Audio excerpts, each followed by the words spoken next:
백훈종의 전지적 비트코인 시점. 안녕하세요, 대표님. 안녕하세요. 네. 대표님, 예전에 비트코인 수량을 많이 모아둬야 나중에 9에서 10일 정도 그 대폭 등기, 예를 들면 뭐 반짝 기간에 가장 큰 수혜를 입을 수 있다라고 말씀을 해주셨잖아요.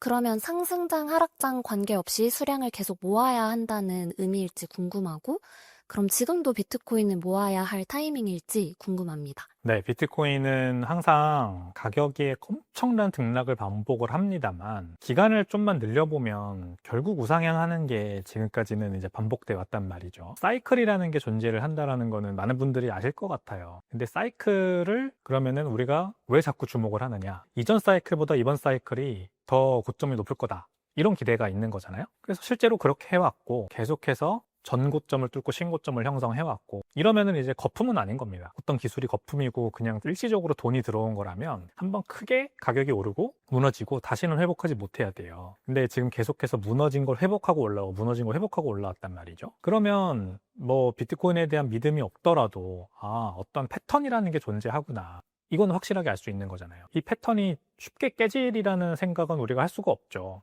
이게 깨질 거라는, 이제 말하자면은 반대쪽에서 그 논리를 가져와야 됩니다.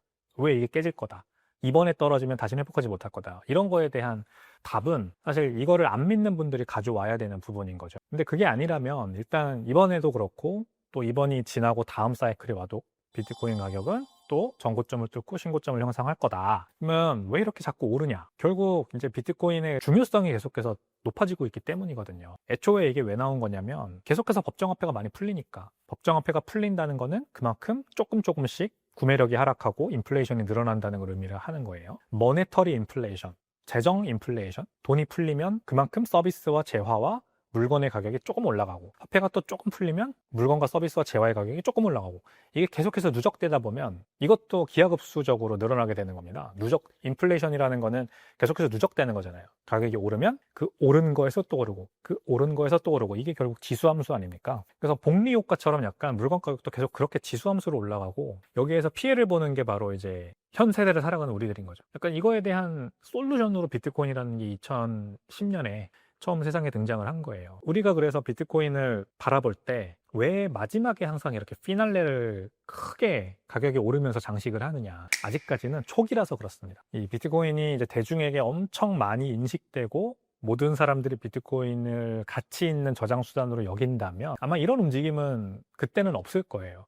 그냥 점진적인 우상향이 있겠죠. 마치 현재 금 가격이 그런 것처럼 금 가격이 막 이렇게 확 올라갔다가 떨어지고 확 올랐다 떨어지고 막 이러진 않잖아요. 근데 지금은 비트코인 아직 세상에 나온 지 15년밖에 안 됐고, 대중은 아직 비트코인의 가치를 잘 몰라요. 사실 관심도 없어요. 그러므로 스마트머니, 일부 비트코인의 가치를 아는 일부 아주 소수의 투자자 그룹이 관심이 높아질 때 비트코인이 확 들어오는 거죠. 그렇게 가격을 다지고 이 가격이 올라가다 보면 이제 관심이 늘어나잖아요. 그러면은 더 많은 대중이 비트코인에 관심을 가지게 되면서 그 마지막에 가격이 막 올라가는 겁니다. 근데 이제 결국 그거는 거품으로 이어질 수밖에 없죠. 어떤 이유가 됐든 언제나 드립이라는 게 존재를 했고, 그 드립들이 난무하는 세상에서 거품이 형성되고 비트코인은 그 과정에서 무너지게 되는 겁니다. 그래서 무너지지만 결국 여기에 투입된 비용과 그다음에 사람들의 관심은 완전히 다 떠나지는 않거든요.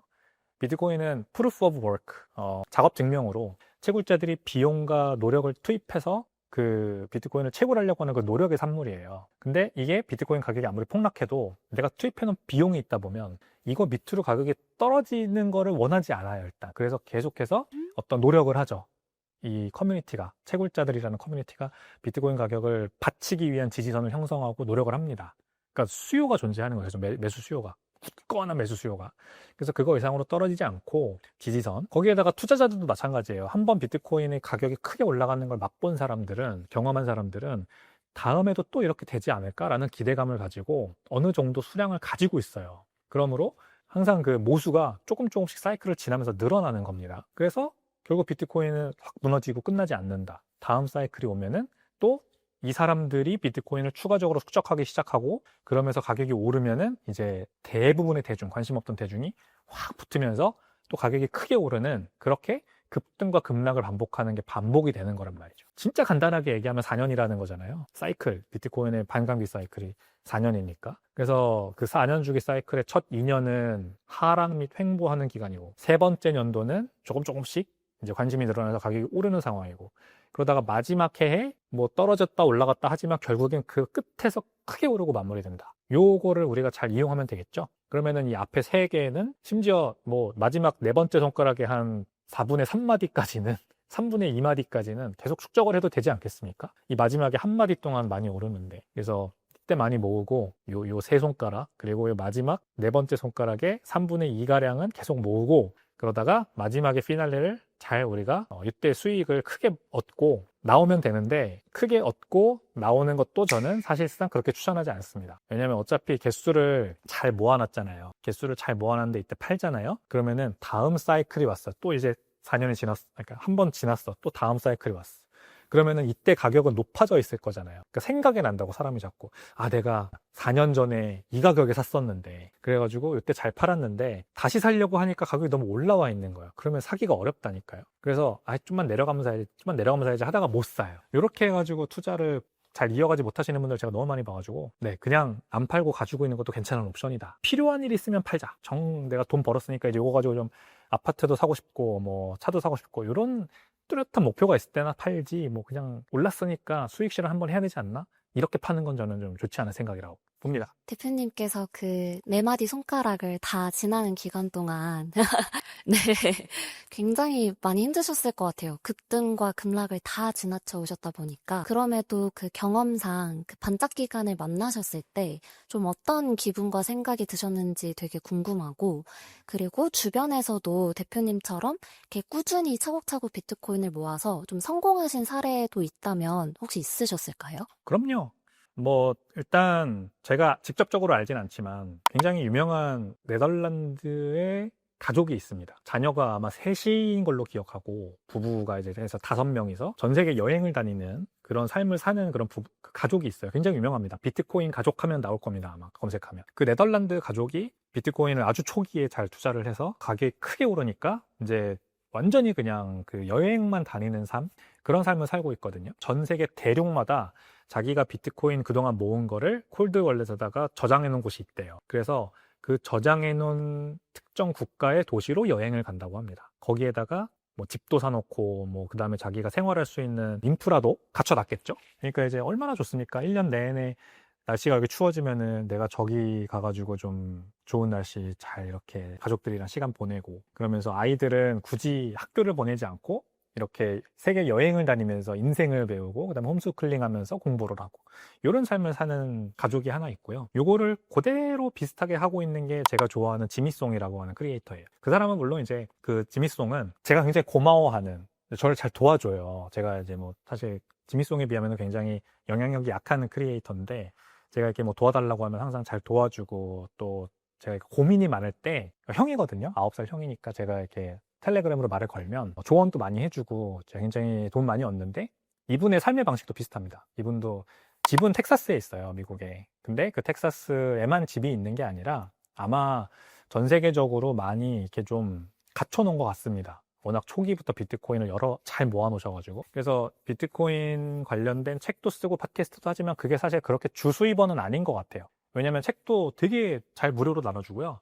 팟캐스트도 이렇게 나와달라고 요청하면은 출연을 안 받거든요. 이런 식으로 항상 자기는 기여를 하려고 하는데, 그게 이제 다 비트코인을 쓰면서 사니까 그게 가능한 거죠. 그동안 워낙 많이 모아놔서 이거를 조금씩 팔아도 충분히 온 가족이 텍사스에서 안정적인 삶을 유지하고, 그 다음에 전 세계를 돌아다니면서 여행하고. 이 친구도 이제 그러거든요. 자녀가 굉장히 많고, 그 다음에 온 가족이 다 하면은 8명인데 이분들을 항상 다 데리고, 뭔가 전화해보면은 유럽에 있고, 전화해보면은 남미에 가 있고 막 이런단 말이에요. 그래서 이런 삶을 사는 주변의 분들이 많다. 비트코인으로 말하자면 엑시트하신 거죠. 이제 더 이상 9 to 6의 삶을 살지 않고, 내가 원하는, 내가 하고 싶은 일을 하면서, 그리고 내가 사회에다가 제공할 수 있는 가치를 스스로 개척해 나가면서, 그러면서 가족들을 충분히 부양하고 좀 자유로운 삶을 사는 그런 분들이 굉장히 많고, 제가 딱 추구하는 삶의 방식입니다. 저도 만약에 이제 가족들과 함께 좀 안락하게 살 수 있는 그런 상황까지 되면, 비트코인 가격이 많이 올라서 진짜 완전히 뭐 다 필요 없고, 사업도 이제 돈을 벌려고 할 필요가 없고, 이 유튜브도 돈을 벌려고 할 필요가 없고, 진짜 경제적 자유를 완전히 달성하고 나면 저도 그렇게 사는 게 꿈이에요. 주변에 일단 우리나라부터 좀 제가 제대로 좀 교육자의 길로 들어가서 비트코인을 교육하고 그 다음에 자선단체 같은 거 세워서 기부도 하고 비트코인 개발자들에게 기부도 하고 그리고 전 세계적으로 돌아다니면서 비트코인을 계속해서 전파하고 가르쳐주면서 또 우리 가족들도 다 데리고 다니면서 세계 뭐 좋은 여행지 도시 이런 거 다 보여주고 이렇게 살면 참 좋을 것 같다 그렇게 생각하고 가격이 많이 오를 때 많이 오를 때 드는 느낌은 굉장히 복합적이에요. 그러니까 막 이제 항상 비트코인 가격이 연말에 가격이 많이 오르고 피날레를 장식하잖아요. 그때 너무 비이성이 지배를 하니까 사실 저는 좀 두려운 게 있어요. 그러니까 너무 많은 거품이 쌓이고 막 사람들의 관심이 너무 증폭되면은 결국엔 이게 떨어지겠구나라는 생각을 안 할 수가 없거든요. 그러면 그 떨어질 때 또 분명히 그냥 떨어지는 게 아니에요. 여러 가지 사태가 항상 발생을 한단 말이죠. 지금 당장 떠오르는 것만 해도 FTX 파산 사태 있었죠. 테라 루나 사태 있었죠. 그 전에는 뭐 한참 전으로 가면 마운트 곡스 거래소 파산 사태 있었죠. 뭐 우리나라에서도 이제 박상기의 난이라는 게 발생했을 때 어땠습니까? 뭐 마포대교 올라가서 막 뛰어다니는 사람이 있질 않나. 이렇게 비트코인 가격이 급격하게 오를 때는 한편으로는 당연히 좋죠. 내가 가지고 있는 자산 가격이 올라가니까. 근데 거의 똑같은 비중으로 이게 떨어졌을 때 상황이 너무 걱정돼가지고 제가 그때는 오히려 막 사라 이런 말을 못하는 경우가 많아요. 이제는 좀 여러분 좀 캄다운 하는 게 좋을 것 같습니다. 조금 우리가 이성적으로 생각합시다.